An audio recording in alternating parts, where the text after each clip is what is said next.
Bonjour, je voulais vous montrer une plante que j'aime beaucoup, c'est une alocasia. C'est une plante que j'ai achetée il y a quelques années passées dans un centre jardin pour mettre à l'extérieur dans mes plates-bandes. C'est une plante qui a un petit look un peu tropical, ça fait vraiment beau dans une plate-bande. C'est une plante aussi, comme vous voyez, qui a une envergure assez grande. Là. Les feuilles font jusqu'à environ 20 pouces de large par à peu près 30 pouces de long. Donc c'est vraiment une belle grosse plante. Le problème, quand on l'achète pour mettre à l'extérieur, c'est que ça ne peut pas passer l'hiver dehors. Si tu la laisses dehors, c'est certain qu'elle va complètement mourir. Elle ne reprendra pas au printemps. Donc, il faut les rentrer à l'intérieur pour les protéger, pour qu'ils puissent survivre. Il y a 2 ans ou 3 ans passés, ce que je faisais, c'est que je les rentrais tout simplement tous à l'intérieur de la maison. Je dis tous parce que, en réalité, ça se reproduit quand même pas mal. Là. Ça fait des bébés, puis ça se multiplie. Donc ça, c'est pas la plante originale que j'ai achetée, c'est un des multiples bébés là, qui s'est développé pendant les quelques années que j'ai cette plante-là. Ça fait des bébés de plusieurs façons. La plupart, là, tous ceux que moi j'ai eu en tout cas, c'est des petits plants qui poussent à la base du plant principal. Ça fait des nouvelles feuilles. Ou un petit peu plus loin, quelques pouces plus loin, là, des fois il y a des plants qui vont sortir carrément de terre. Puis là, à ce moment-là, ce qu'il faut faire, c'est qu'il faut tout simplement la sortir de la terre quand tu veux les séparer. On sort ça, puis on sépare les bébés au niveau des racines, puis on les repique dans un autre endroit dans la plate-bande, puis ils vont faire une plante aussi grosse que celle-là. Donc, c'est vraiment facile à multiplier. Il y a aussi la possibilité d'utiliser des petits bulbes que la plante crée, elle génère à l'intérieur du sol. C'est des petits bulbes, là, tout petits.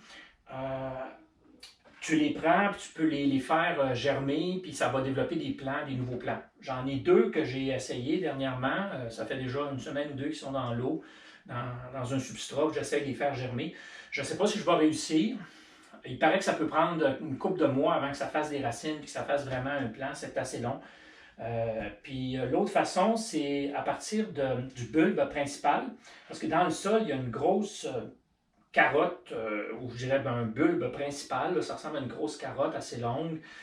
C'est à partir de ça souvent que vont partir les bébés dans le sol, ou encore c'est possible de couper une partie de ce bulbe-là, de la couper en quartier, planter ça dans le sol, et apparemment ça va faire d'autres bébés. J'ai vu ça sur YouTube. Il y a du monde qui présentait ça. Fait que je vais essayer cette méthode-là aussi. Je vais voir si je suis capable là, de partir d'autres bébés à partir de la carotte. L'année passée, à la fin de l'été, à l'automne, j'en ai gardé juste un plant pour garder à l'intérieur comme plante d'intérieur. Parce qu'à un moment donné, ça prend vraiment beaucoup de place. Là. Je commençais à manquer de place à l'intérieur de la maison. Puis sur YouTube, j'ai vu des gens qui disaient que tu pouvais les conserver dans un endroit frais au sous-sol, les faire hiverner dans le fond, les faire tomber en dormance. Il s'agit de couper les feuilles, tout le feuillage, de sortir le bulbe de la terre, nettoyer la terre, puis couper toutes les racines excédentaires. Tu enveloppes ça dans un petit papier, dans un petit sac de papier que tu mets dans un endroit frais à la noirceur pendant tout l'hiver. Tantôt, je vais aller au sous-sol, je vais vous montrer, j'en ai plusieurs qu'il faut que j'essaie de repartir. J'en ai, je pense, 6 en tout que je veux essayer de replanter dans des pots avec de la terre, puis voir est-ce que je vais réussir à les repartir comme il faut. Mon but, c'est, là présentement, on est mi-mars, fin mars. Mon but, c'est d'essayer de les faire repartir pendant les 2 prochains mois, puis les planter seulement au début juin. Tout comme celle-là, je vais la planter à l'extérieur seulement qu'au début juin. Il y avait une autre chose que je voulais mentionner. J'ai vu, il y en a plusieurs sur Internet qui disent que les alocasias, tu peux pas avoir beaucoup plus que 3 feuilles. 3 feuilles parce qu'il y a comme une rotation. Hein? Quand une nouvelle feuille sort, comme ici j'en ai une nouvelle feuille qui vient de sortir. Quand il y en a une nouvelle, la plupart du temps, il y en a une qui tombe, qui devient toute jaune, il faut la couper. Moi, présentement, là, avec la nouvelle, ça va m'en faire 7 feuilles. Je vais avoir 7 feuilles au total sur cette plante-là. Donc, vous voyez que c'est possible d'avoir des alocasias qui ont beaucoup de feuillage, là, que c'est pas juste 3 feuilles comme certaines personnes disent sur Internet. Fait que sans plus tarder, je vais descendre au sous-sol. Je vais aller vous montrer les bulbes que j'ai fait hiverniser là, ou que j'ai mis en dormance pour les réempoter puis voir comment tout ça va réussir à repartir pour pouvoir les mettre dans ma plate-bande au début de l'été. Ici, on voit les plants dans ma plate-bande vers la fin de l'été l'année dernière, un peu avant que je les sorte de terre. Je crois que l'espèce, c'est une Alocasia macrorhiza. Par contre, je ne suis pas sûr à 100%, mais je ne me rappelle pas ce qui était écrit sur l'étiquette quand j'ai acheté ça il y a plusieurs années. Donc, s'il y a quelqu'un qui connaît bien ça, qui peut reconnaître l'espèce en particulier, laissez-le-moi savoir dans les commentaires, j'apprécierais beaucoup de le savoir. Il existe toute une variété d'alocasia de toutes sortes de grandeurs, des plus petits, des plus gros que ça encore, je crois. Donc, il faut vraiment choisir l'espèce là, que vous voulez avoir si c'est une plante que vous aimez. Mais au niveau de la reproduction puis de la façon dont on peut les multiplier, ça se ressemble énormément là, d'une espèce à l'autre.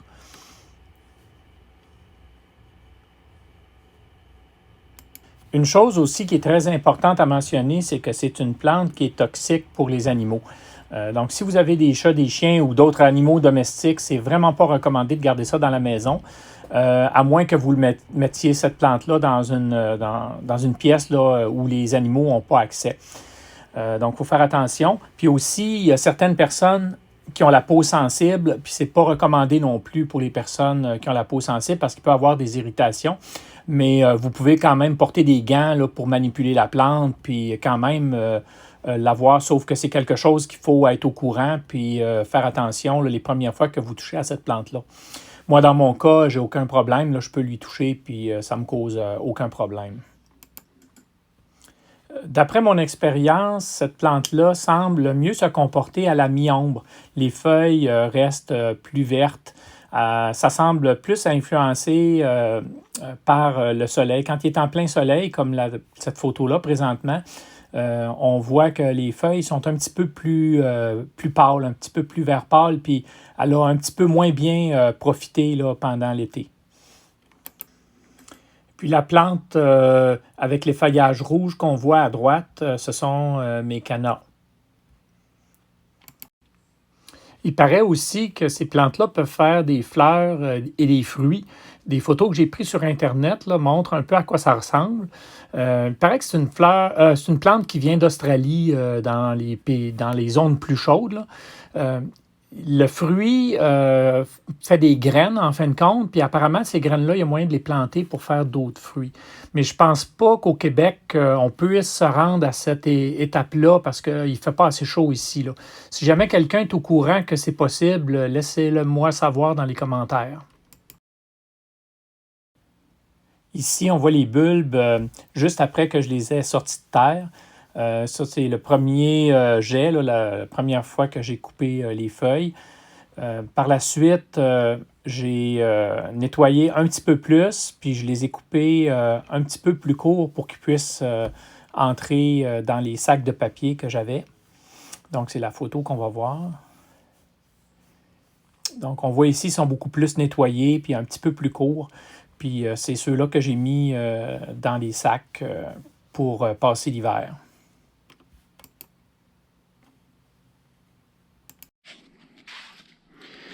Bon, on est au sous-sol. Dans une partie de mon atelier, j'ai un petit garde-robe ici où je garde plein de choses, où il y a le chauffe-eau. J'ai mis dans le coin ici. Je vais essayer de m'éclairer un petit peu mieux.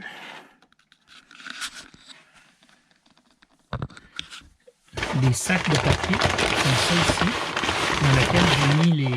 dans lesquels j'ai mis des sacs de papier dans lesquels j'ai mis les bulbes. J'en ai 5 en tout ici. Donc, je vais l'apporter sur une table et puis je vais vous montrer ce qu'il y a à l'intérieur. Donc, on va ouvrir les sacs puis on va regarder qu'est-ce qu'il y a à l'intérieur, si ça s'est bien conservé.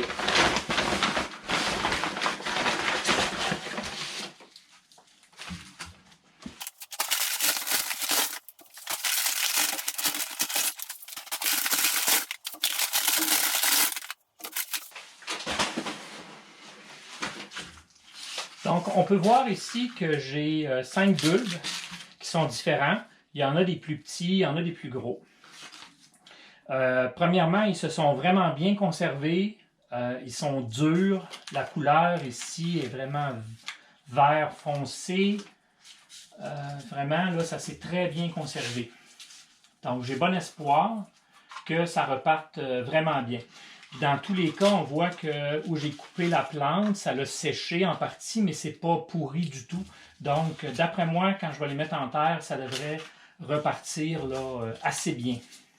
Ici, le bout il est aussi vraiment très, très en santé. Celui-là aussi, celui-là ici. Il y a seulement celui-là. Celui-là ici, il était vraiment très long. Puis, je ne pouvais pas le conserver dans un sac de papier à sa grandeur maximale. Donc, je l'ai coupé beaucoup plus bas. Donc, on ne voit pas l'espèce de feuillage là, qui cherche à sortir en haut là, du bulbe. Donc, celle-là, je ne sais pas comment elle va se comporter quand je vais la replanter dans le sol. Ce que je pense qui risque d'arriver, c'est peu probable qu'une feuille reparte à partir de cette section-là. Moi, d'après moi, ce qui va arriver, c'est que vous voyez les petites excroissances qu'il y a un peu partout ici, qu'on retrouve aussi sur les autres. D'après moi, il va partir plusieurs bébés à partir des portions qui sont en excroissance ici. C'est ce que je m'attends qui arrive avec celle-là. Plutôt que d'avoir une belle plante qui repart en hauteur à partir du centre, il va y avoir probablement plusieurs bébés. Puis, c'est ce que je pense parce que le bulbe original, vous allez trouver ça drôle, que j'avais il y a 2 ou 3 ans, c'est celui-là ici. On le voit, c'est cette partie-là. Ce qui est arrivé, c'est que quand je l'ai sorti à l'automne, je l'ai sorti un petit peu trop tard. Puis la feuille, toute la feuille, le dessus avait gelé. Donc, il a fallu que je coupe une grosse partie du bulbe pour pouvoir le conserver parce qu'il cherchait à pourrir parce qu'il avait gelé. Donc, ça ressemblait beaucoup à ça. Il a fallu que je le coupe assez bas. Puis celui-là, au printemps, quand je l'ai, celui-là original, quand je l'ai replanté, j'avais une grosse carotte, un petit peu comme ça ici, là, qui était coupée. Je l'ai replanté. Pendant l'été, il y a plusieurs bébés qui ont, vraiment beaucoup de bébés qui ont parti. Mais pas à partir du centre, à partir du contour. Fait que c'est ce que je pense qui va arriver avec celle-là. Puis je pense que ceux-là, il va sûrement repartir à partir du centre un nouveau feuillage, tout simplement. Fait que là, on va voir, je vais toutes les empoter dans des pots. J'ai mis des pots de côté. J'ai aussi de la terre que j'ai achetée. Je vais vous montrer. Je vais la mélanger. J'ai acheté cette terre-là, qui est une terre d'empotage assez standard. N'importe quelle terre d'empotage, d'après moi, peut faire l'affaire. Pour avoir un bon drainage, ce que je vais faire, c'est que je vais rajouter un petit peu de perlite dans la terre. Je vais faire un mélange. Puis, je vais empoter toutes les plantes avec ce mélange-là.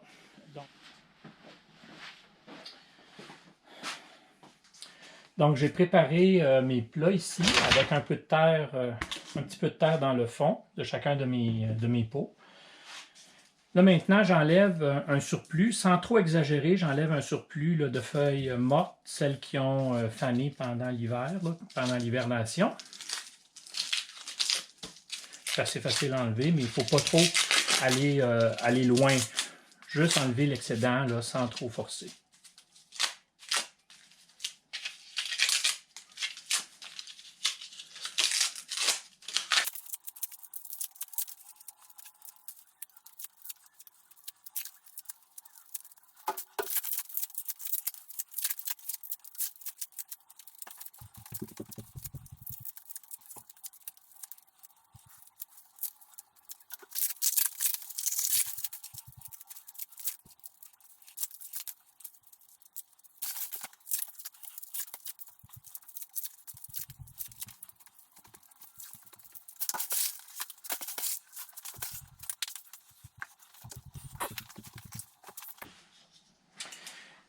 Mon bulbe original, qui est ici, Je ne sais pas s'il est encore vraiment bon, mais on dirait que oui, parce qu'on voit encore un peu de couleur verdâtre ici, là. Ce que je vais faire, c'est que lui, je vais le couper. On voit que c'est encore sain parce que c'est encore frais. Il y a encore finalement de la sève. Donc lui, ce que je vais faire, c'est que je vais le couper en morceaux pour essayer ce que je disais un petit peu plus tôt. Donc je vais me faire un morceau comme ça ici. On voit qu'il y a encore du sein qui est dans le fond. Puis je vais le couper en deux à partir d'ici.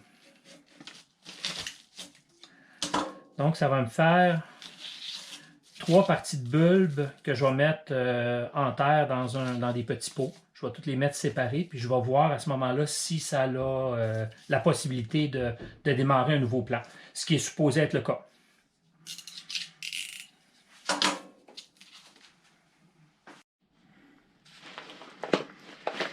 Bon, ça y est. Le plus gros de l'ouvrage est fait. J'ai mis la terre alentour de toutes les bulbes. Maintenant, je ne les ai pas remplis tout à fait jusqu'au bord parce que je veux rajouter un petit peu d'engrais. Malgré que sur le sac de terre d'empotage, c'est dit que c'est bon pour nourrir une plante pendant 6 mois, c'est bon de rajouter quand même des nutriments. Surtout des nutriments qui se libèrent lentement. Donc moi, j'ai choisi celui-là ici. C'est un engrais tout usage 20-20-20. Donc c'est quand même assez riche, là. Mais la chose qui est très importante, c'est de prendre un engrais slow release, c'est-à-dire qui se répand lentement.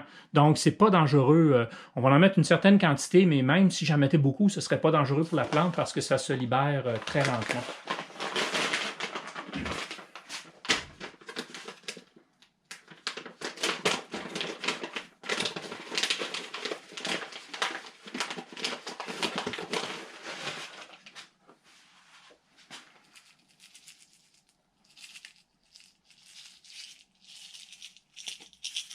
Je pense qu'une petite cuillère comme ça va être amplement suffisant.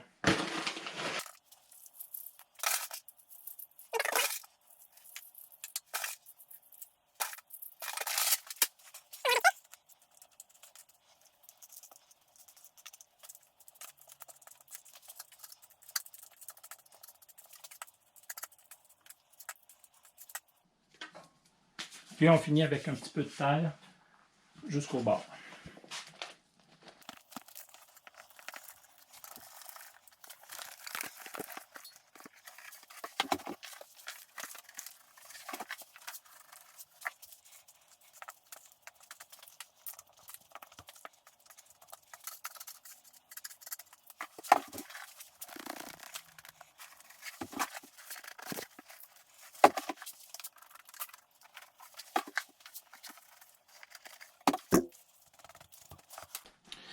Vous avez vu que les bulbes sont quand même assez hauts. J'ai pris les pots que j'avais qui étaient les plus hauts. Je pense que ça va être suffisant, même s'il y a une petite partie du bulbe qui sort à l'extérieur de la terre. D'après moi, ça va être mieux, ça va être correct. Celle-là ici est peut-être un peu mieux parce qu'elle est complètement enterrée, puis celle-là aussi, ou presque. Mais d'après moi, ça va être correct, puis les plants devraient repartir très bien à partir de maintenant.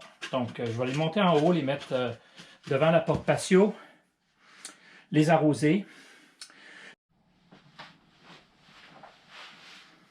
Je veux juste vous montrer les 2 petits bulbes que j'ai ramassés dans la terre, où j'ai la plante que je vous ai présentée tout à l'heure. Ça ressemble à ça ici.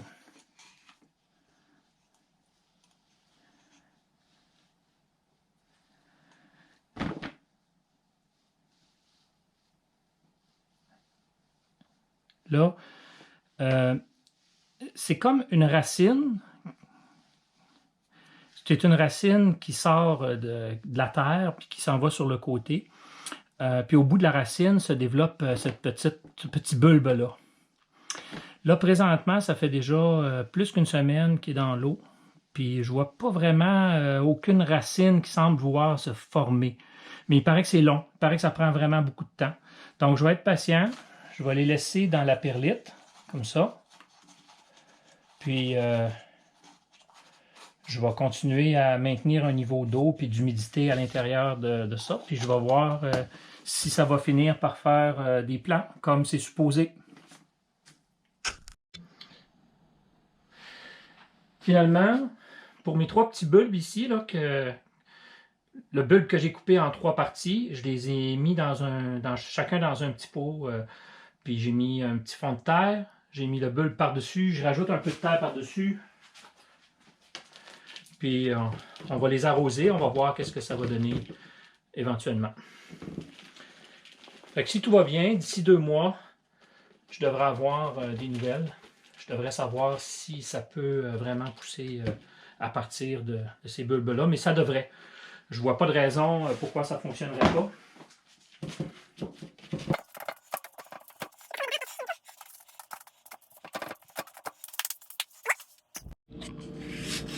Et puis voilà. Tous mes petits plats ici qui sont alignés devant la porte patio. Fait qu'on attend que ça pousse. J'ai aussi mes cannas que j'ai plantées dans le pot gris ici, dans un autre pot l'autre côté. Fait que les cannas aussi devraient sortir. Voilà.